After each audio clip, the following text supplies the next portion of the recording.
My next guest is the ranking member of the Energy and Commerce Health Subcommittee, which is a very important committee and subcommittee. He is also the chair of the Healthy Future Task Force. Welcome, Congressman Brett Guthrie. Thank you for having me today. Oh, yeah. Okay. Well, let's see. How did you first get involved in dealing with chronic kidney disease? What got you interested in it? Obviously, you're on the Health Subcommittee, a leader there. Right. But what was your finding it's out, wow, a this is a story problem? as a father. So my son, when he was 8 years old, had some fevers and so forth. So we kept taking him to the doctor. They finally figured out it was an infection, and turned out that he had issues with his kidneys. We thought he was going to, at 8 years old, we thought our son was going to lose his kidneys. We were going to be in dialysis and maybe transplant. My wife and I were looking at each other. Maybe we're going to be doing a transplant. I got the one, my wife and I and my son got the diagnosis that every parent wants to hear in that situation. If you go into Children's Hospital saying, we can fix this. And so he's now 27. He has one full kidney and one kidney that's, matter of fact, the doctor even said if he lost his good kidney, the other kidney may have enough volume he wouldn't have to have a transplant or dialysis. So Congress is a snapshot of America. It truly is. I know a lot of people, when you watch TV, you don't think that, but there are people that have every different life experience, particularly the House. And so people take up issues because they know them. And this is one that I was there. He's now 27 years old, as I said, almost 20 years later, and everything is well. But I've been there and seen it and worried about it. And so I walked in some people's shoes. Fortunately, we had a better outcome than others have had. But that's what got me interested in kidney care. So anything that deals with kidney care, dialysis, remote dialysis, where people can take it home, is something that I follow very closely because we were there. Sure. No, and that's, as you say, that's why a lot of members get involved, is either a personal experience or family experience, and that must have been so scary. Looking at it, that was a while back, and it's great your son's doing well. What has changed in that time? I imagine a lot. I mean, you had an upfront view of it from the consumer patient perspective. Where are we now, kind of big picture, and where do we need to go? Well, I think what's happening now, if you look, because we didn't go through dialysis and so forth with them, but being interested in it, I've followed it. And I think now we have take-home dialysis, where I have another good friend of mine who just went on dialysis, an older, different story than mine. He's older. He's probably in his late 70s, who just started dialysis. And he lives about 26 miles from where I live in Bowling Green. So they drive 3 days a week. They're driving in. So you talk about what, $5 a gallon of gas affects them moving forward. And so I think innovation that people can now do some in situations where they can take home dialysis, that brings in telehealth, how we have to deal with telehealth moving forward after the emergency pandemic has been lifted, to make sure that we don't go back to the way that it was before. We have a plan in place to move forward. And so I think it's improved. Like I said, we avoided it. We thought we were going to have it, but we didn't. So we avoided the kidney failure or chronic kidney disease. So we didn't really experience it to say the difference between now and then. But I think what we're seeing is take-home dialysis from home, I guess I should say. And we need to have those services so people don't have to travel in every day or every 3 days if they don't have to do that. But make sure that the providers who provide that services are reimbursed for what they do, given the situation. You mentioned telehealth, which is something obviously has naturally exploded since the pandemic. My 3 kids and wife and I have used telehealth services. We never did before. I know it existed, but now it's expanded. What can Congress do, and what should Congress do to keep that intact? Because obviously it's something that's very important when people, for a variety of reasons, whether it's pandemic or other reasons, they can't leave the house, but they need to talk to a doctor.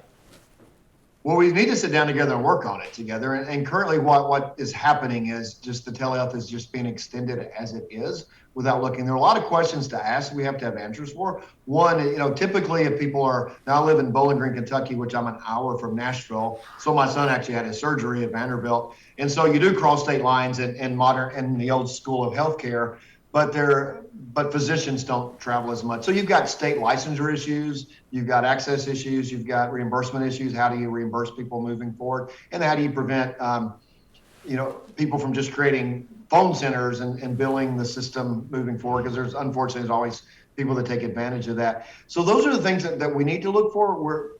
we really haven't gotten there. There's other things that have been, I guess the majority has been focused on, which I know there are a lot of things going on. We're trying to do the drug user fees and trying to move those things forward. But as you talked about me being leader of the Healthy Futures Task Force, that's set up in case we are the majority. What are the issues that we're going to pursue as we move forward?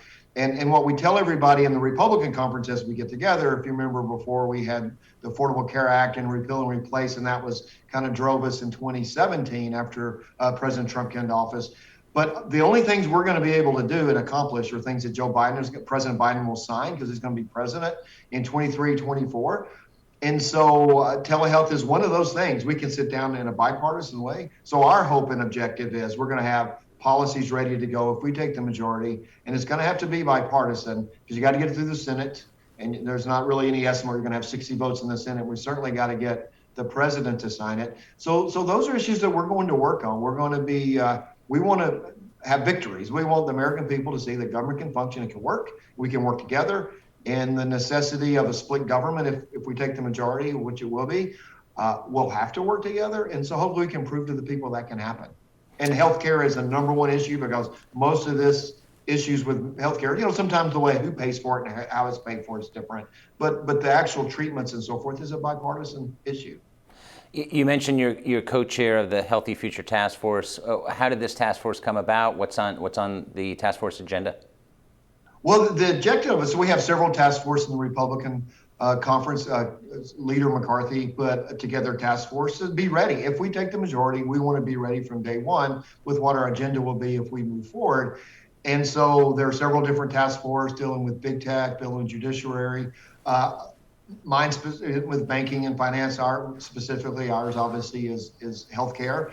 And so as we sit down and work through this, we work through, as I just said, the prism that everything that we're going to be able to accomplish in the next 2 years, if we're going to get bills signed into law, are going to have to something that we can work together on.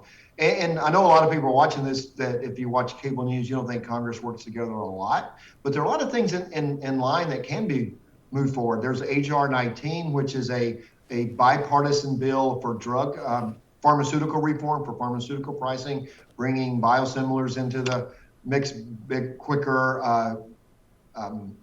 Have a lot of other things that we can move forward in order to get prescription drug pricing down. Now, there's another bill out there that's in the Build Back Better that wasn't bipartisan because it had some drug pricing issues that we felt like will lead to price setting, leads to shortages that we've seen in the sort of in kind of indirectly in the baby formula issues because of driving down margins and driving people out of business. So we got to be careful of that. Everybody wants cheaper prices, but we also have to make sure we ensure we have innovation and we have people producing the products that we need. And as you mentioned, Congress is not viewed as, we're in polarizing times, but there are bipartisan pieces of legislation that are working its way through. One of them you've been involved in is the FDA Act that recently passed the House. What's its prospects in the Senate? Could this get done this election year? Which is, as you know, it's tough to legislate. Very good question today, because today I think the Senate's having their hearing on what their version of the bill. We passed the bill. I think it passed 300, and I know there were 28 no votes, so maybe there were 390 yes votes, I believe. So it was extremely it was well done. It was people working together, coming up with compromise and trying to move forward. So what this does is I know most of your audience here are technical and follow this, but if you don't, it's the user fees that pharmaceutical companies, medical device companies pay to the FDA to get their projects reviewed and to make sure the FDA is properly staffed to move forward. And this has been very important since we put this in place. And America is the leader, and I think in the 1990s for FDA user fees for pharmaceuticals, in the early 2000s. Matter of fact, Anna Eshoo, who's the chair of the subcommittee, was the mother, I guess, of that bill. And so it's brought innovation, and America's leading in innovation in healthcare, and it allows innovation to get put into the marketplace quicker. Accelerated approvals. I've got a provision in there called Information Exchange Act, that Pharmaceutical Information Exchange Act, because what we're seeing now is you'll get a pharmaceutical approved, and then it takes a year to get on a formulary for a healthcare system or for a health insurance. And so people will say, well, I've heard about this blockbuster migraine drug or other types of moving forward, but I can't get it because my insurance won't cover it. And so what we're trying to do is bring that lag time down Like I said, all this is bipartisan. Sometimes it's just in the details that we have to negotiate. So the perspective, I think the bill will get done by the 1st of August before we break in August. The House has already passed it. Hopefully the Senate will pass something before the 4th of July break, and that will give us the month of July to come up with a difference. But I would really venture to say that by the 1st of August, the president will sign a FDA Act. Oh, that's impressive. As far as the Republican agenda, as you know, Congressman, the chances of the House flipping are pretty good right now for Republicans. We've been reporting on Kevin McCarthy and his leadership team putting together an agenda for what would happen should you take over the lower chamber. I imagine healthcare is a big part of that. When are we going to see that new contract with America? Well, good. So the overall theme that I believe that we should have is America needs to get back where it works again, because you can't get baby formula. You line it in $5 gas. So a lot of things just aren't working. And I think people are frustrated. I know when I'm home in my district moving forward. So we want to put together a health system that works, where people can get the services they need. They can afford what they are moving forward. And so there are pieces that are already rolling out. And so by August, we should have because we take the August recess, as they call it. We go home and work. It's not like recess from schools. That word, I think, shouldn't be used by us here. I shouldn't have said that, I guess, because we actually, in August, will be going home and presenting our findings in our agenda to the American people in our districts. And so you'll see a product. There's been one-pagers, I guess, and not the full report that have already rolled out of about 3 subcommittees. And so we're going to have those by the end of July. And so we'll be out in August promoting what we want to see American healthcare to be. And again, a lot of it isn't going to be, I think it's major. And so, but it won't be what people will call major headline type of legislation. For instance, Medicare Part D reform, which is absolutely bipartisan. Medicare Part D is one of the few drug benefits that people have that does not have an out-of-pocket cap. And so we want to have out-of-pocket caps on Medicare Part D. That sounds like something small when you compare it to the Affordable Care Act or repeal and replace the Affordable Care Act. But Medicare Part D affects every American over the age 65. And a lot of people in kidney care with out-of-pocket expenses. That this would limit that. It doesn't. We still have to solve the problem of high-price pharmaceuticals because the government picks up the rest of the tab. But it would really relieve a lot of our seniors who are in the situations that we're talking about today, because at least they'll know once they reach their cap, whether it's agreed upon to be 2,000 or 3,000 and smooth throughout the year, once they reach their cap, then they're no longer going to have to pay for it. That somebody else has to pay for it. The insurance plan pays for it, which is for Medicare Part D, a lot of it the government. So we still have a lot of work to do on pharmaceutical pricing, but it will take the stress off everybody in America over 65. That's a pretty big deal. I think we can do it. Yeah, no, that's it. Part D's a big deal. I was there when they created it in 2003. It wasn't easy, but it got through after some arm twisting. Congressman Brett Guthrie, ranking member of the Energy and Commerce Health Subcommittee, thanks so much for joining us today. Thank you so much for having me.